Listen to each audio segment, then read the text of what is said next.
Je suis Muriel Levrault, je suis députée des Côtes-d'Armor et je voulais expliquer pourquoi je suis allée à Sainte-Soline. C'est ce qu'on me pose comme question en circonscription.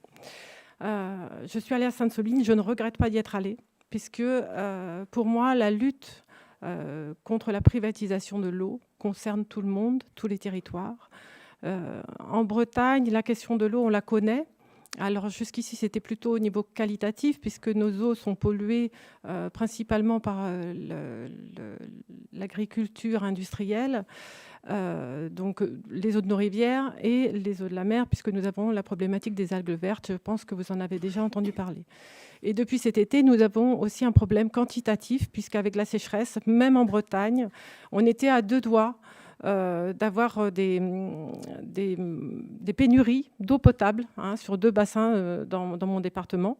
Donc voilà, l'eau va devenir une ressource très rare et elle doit rester évidemment un bien commun.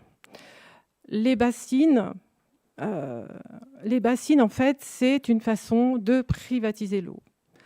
C'est une façon de privatiser l'eau parce qu'on va la stocker, on va pomper les nappes phréatiques l'hiver pour la stocker l'été, pour la stocker et l'utiliser l'été pour les cultures, mais elle va bénéficier qu'à une poignée d'agriculteurs et non pas aux paysans de tout le territoire.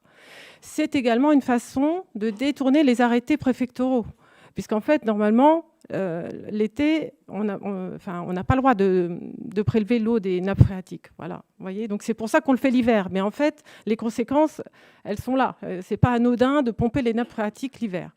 Donc c'est un modèle qui, en plus, n'est pas viable. Et voilà, donc je pense que de nombreux hydrologues ont pu exposer sur ce sujet. Donc c'est la privatisation de l'eau et c'est inacceptable. Donc je ne regrette pas d'être allée à Sainte-Soline, notamment pour pouvoir témoigner de ce qu'on a vu et donc de la répression très forte des forces de l'ordre. Il faut bien comprendre qu'au-delà du symbole de la bassine, ce qu'il y avait derrière les cordons de véhicules, derrière les canons à eau, derrière les quads, c'est les milliards de l'agrobusiness que Macron cherche à protéger. Et là, vraiment, on voit d'ailleurs que ces 2 milliards, vu l'arsenal déployé, c'était vraiment énorme, énorme. Et donc, effectivement, il y avait certainement des manifestants beaucoup plus durs, mais cet arsenal, il a servi vraiment à réprimer tous les manifestants, et même très loin, puisque les quads sont venus par derrière et nous ont visés après. Sans sommation, effectivement, ça a été dit. Voilà. Et plus largement, alors on n'était pas que des élus politiques, il y avait d'autres collectifs. Et d'ailleurs, oui, c'est bien plus, le combat est bien plus large, puisque, par exemple, Patrick Baudouin de la LDH, donc Clémence en a parlé tout à l'heure, à travers ses observateurs sur place, il y avait des observateurs de la LDH, et ils ont les mêmes observations que nous.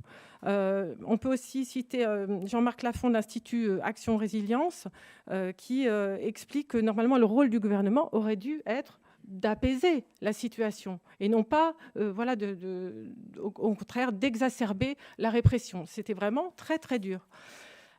Autrement, j'ai également un élu local qui est venu me voir parce que j'avais l'écharpe, donc il est passé me voir. Donc je crois qu'il était à 1 heure de route. Un maire adjoint qui est venu me voir en me remerciant d'être là. Donc comme quoi, il y avait également des élus locaux qui soutenaient cette manifestation. Alors, ils n'avaient pas mis leur écharpe, mais ils étaient là. Et donc, ça montre bien que c'est aussi soutenu par d'autres personnes que quelques élus de la France Insoumise ou des Verts. Voilà. Autre chose, donc notre présence, je pense qu'elle était légitime puisque la cause est juste. Et donc, notre témoignage, je pense, pourra servir, j'espère, pour la suite, parce que là, à chaque fois, on va de plus en plus haut dans l'échelle de la violence et de la répression. Donc, j'espère vraiment que notre témoignage en tant que parlementaire pourra servir. Voilà, merci.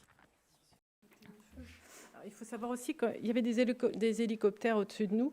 Et on aurait vraiment souhaité, même si ce n'est pas les mêmes, on sait que les hélicoptères de secours ne sont pas les mêmes, on aurait vraiment souhaité qu'un hélicoptère se pose pour prendre les blessés les plus graves. Ça, c'est évident, au lieu de tourner autour de nous juste pour filmer, en fait. Ça, c'est terrible. Et une dernière chose, il faut savoir qu'il y a des blessés, alors les moins graves quand même, mais des blessés qui ont refusé d'aller à l'hôpital. C'est pour vous dire à quel point la répression est forte, c'est qu'ils avaient peur qu'on vienne les chercher à l'hôpital, parce que c'est ce qui est arrivé la dernière fois. Voilà. Et c'est ce qui est arrivé également cette fois-ci, aujourd'hui. Voilà. On va chercher leurs affaires et on va aller chercher les blessés à l'hôpital. Et ça, c'est vraiment très, très dur à vivre.